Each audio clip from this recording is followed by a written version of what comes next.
Ézéchiel, chapitre 33. La parole de l'Éternel me fut adressée en ces mots. Fils de l'homme, parle aux enfants de ton peuple, et dis-leur. Lorsque je fais venir l'épée sur un pays, et que le peuple du pays prend dans son sein un homme et l'établit comme sentinelle, si cet homme voit venir l'épée sur le pays, sonne de la trompette, et avertit le peuple, et si celui qui entend le son de la trompette ne se laisse pas avertir, et que l'épée vienne le surprendre, son sang sera sur sa tête. Il a entendu le son de la trompette, et il ne s'est pas laissé avertir, son sang sera sur lui. S'il se laisse avertir, il sauvera son âme.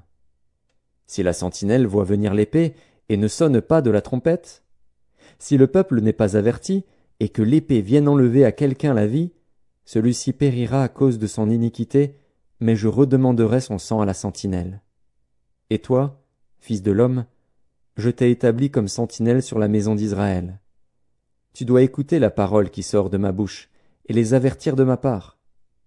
Quand je dis aux méchants, « Méchant, tu mourras », si tu ne parles pas pour détourner le méchant de sa voie, ce méchant mourra dans son iniquité, et je te redemanderai son sang.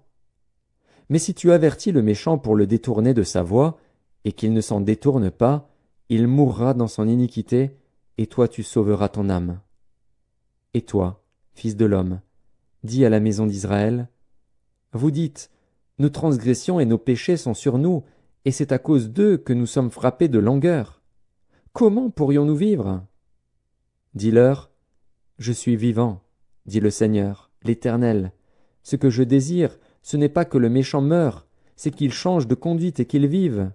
Revenez, revenez de votre mauvaise voie. Et pourquoi mourriez-vous, maison d'Israël? Et toi, fils de l'homme, dis aux enfants de ton peuple, la justice du juste ne le sauvera pas au jour de sa transgression, et le méchant ne tombera pas par sa méchanceté le jour où il s'en détournera, de même que le juste ne pourra pas vivre par sa justice au jour de sa transgression. Lorsque je dis au juste qu'il vivra, s'il se confie dans sa justice et commet l'iniquité, toute sa justice sera oubliée, et il mourra à cause de l'iniquité qu'il a commise. Lorsque je dis au méchant, tu mourras. S'il revient de son péché et pratique la droiture et la justice, s'il rend le gage, s'il restitue ce qu'il a ravi, s'il suit les préceptes qui donnent la vie, sans commettre l'iniquité, il vivra, il ne mourra pas. Tous les péchés qu'il a commis seront oubliés. Il pratique la droiture et la justice, il vivra. Les enfants de ton peuple disent, la voie du Seigneur n'est pas droite. C'est leur voie qui n'est pas droite. Si le juste se détourne de sa justice et commet l'iniquité, il mourra à cause de cela. Si le méchant revient de sa méchanceté et pratique la droiture et la justice, il vivra à cause de cela. Vous dites, la voie du Seigneur n'est pas droite. Je vous jugerai chacun selon ses voies, maison d'Israël. La 12e année, le 5e jour du 10e mois de notre captivité, un homme qui s'était échappé de Jérusalem vint à moi et dit, la ville a été prise. La main de l'Éternel avait été sur moi le soir avant l'arrivée du fugitif, et l'Éternel m'avait ouvert la bouche lorsqu'il vint auprès de moi le matin. Ma bouche était ouverte, et je n'étais plus muet. Alors la parole de l'Éternel me fut adressée en ces mots. Fils de l'homme, ceux qui habitent ces ruines dans le pays d'Israël disent, Abraham était seul, et il a hérité le pays. À nous qui sommes nombreux, le pays est donné en possession. C'est pourquoi dis-leur, ainsi parle le Seigneur, l'Éternel.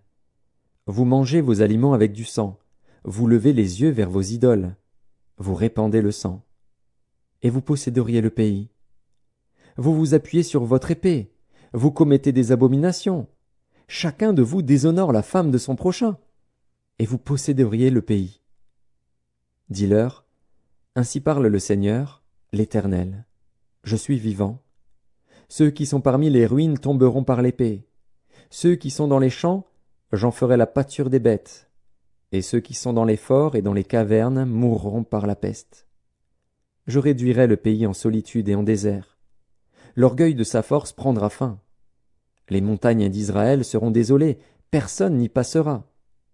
Et ils sauront que je suis l'Éternel, quand je réduirai le pays en solitude et en désert, à cause de toutes les abominations qu'ils ont commises. Et toi, fils de l'homme, les enfants de ton peuple s'entretiennent de toi près des murs et aux portes des maisons, et ils se disent l'un à l'autre, chacun à son frère.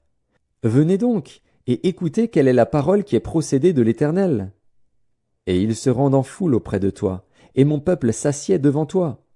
Ils écoutent tes paroles, mais ils ne les mettent point en pratique, car leur bouche en fait un sujet de moquerie, et leur cœur se livre à la cupidité. Voici, tu es pour eux comme un chanteur agréable, possédant une belle voix, et habile dans la musique. Ils écoutent tes paroles, mais ils ne les mettent point en pratique. Quand ces choses arriveront, et voici, elles arrivent, ils sauront qu'il y avait un prophète au milieu d'eux.